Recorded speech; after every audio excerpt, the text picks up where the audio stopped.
Shalom saudara, senang boleh menyapa Bapak Ibu Saudara lagi tentunya lewat program kesayangan kita, Gema, Gerakan Merenungkan Alkitab, yang hadir di ruang-ruang saudara untuk memberikan kekuatan, mengoreksi apa yang perlu dikoreksi, tentunya menurut koridor firman Tuhan.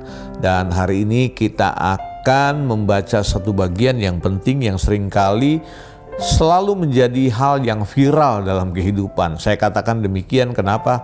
Karena selalu bersinggungan dengan karakteristik orang-orang dari berbagai macam suku bangsa, utamanya yang ada di tanah air kita Indonesia. Kenapa itu bisa sangat viral? Karena bisa menyinggung perasaan dan perilaku. Apa topiknya itu, Pak?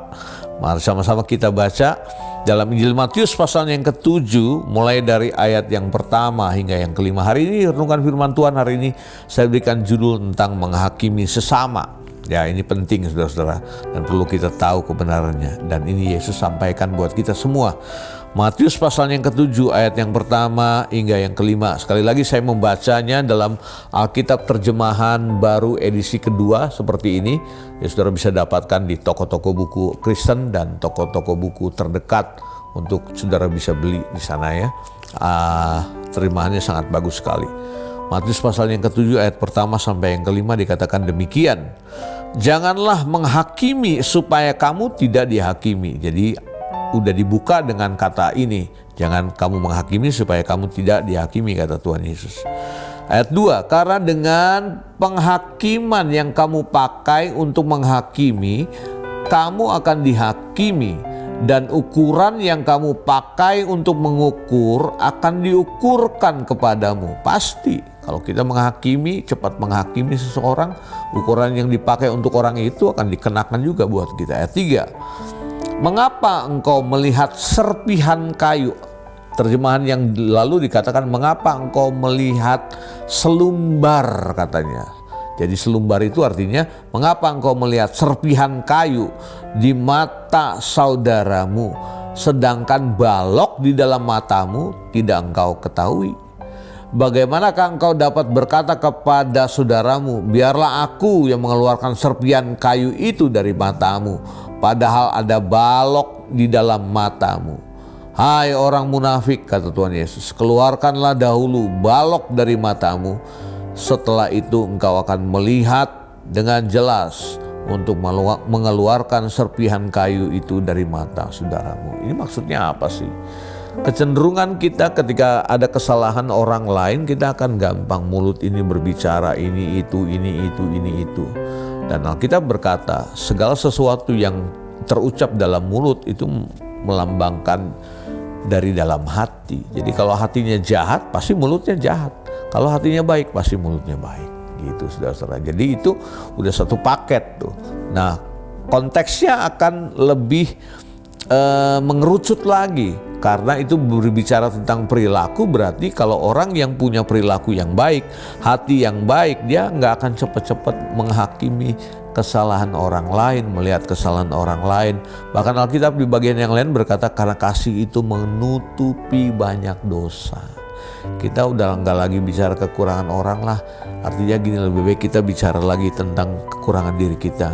Jangan ngurusin serpihan kayu yang ada di mata orang lain.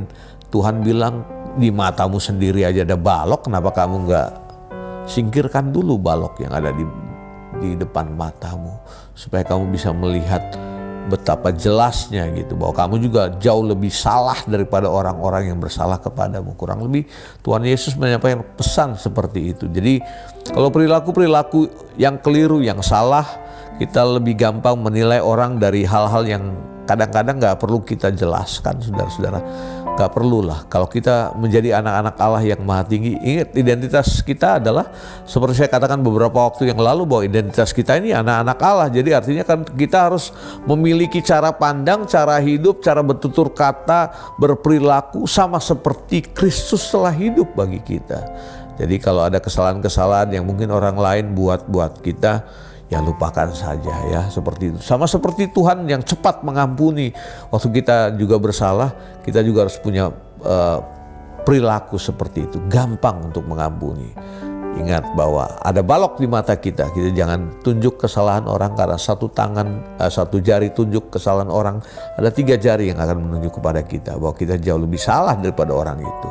Kiranya firman yang hari ini datang bagi kita, memberikan koreksi, memberikan satu penegasan, mengingatkan kita bahwa kita semua orang-orang yang perlu pengampunan Kristus. Amin. Mari kita datang pada Tuhan. Bapa, terima kasih untuk firman-Mu hari ini yang kami baca. Kau ingatkan kami Tuhan, kami seringkali melihat kesalahan orang yang kecil dan kami umbar itu, kami ceritakan kepada orang banyak. Sehingga orang itu merasa terhakimi. Tuhan, ampuni kami Tuhan. Kalau mungkin di hari-hari yang lalu kami gampang untuk sekali menghakimi orang lain. Kami merasa diri paling benar. Kami merasa diri paling suci padahal kami rapuh tanpa Tuhan. Kami gampang terbuang, kami akan binasa. Tetapi pengampunan Tuhan itulah yang membuat kami menjadi anak-anak Tuhan yang maha tinggi, yang memiliki kasih, damai sejahtera, kesabaran dalam hidup ini. Ajari firman-Mu Tuhan dalam hati kami supaya kami berperilaku sama seperti Kristus. Ketika kami mengoreksi kesalahan orang lain, sebenarnya firman-Mu berkata itu hanya bagian dari serpihan kayu. Yang ada di dalam matamu adalah balok. Singkirkan dulu balok yang ada di dalam matamu, sehingga apa yang kami lihat, kami melihat dengan jelas. Terima kasih Tuhan Yesus. Meteraikan firman-Mu, berkat-Mu atas umat-Mu. Di dalam nama Tuhan Yesus kami berdoa dan ucap syukur. Haleluya. Amin. Tuhan berkati kita semua.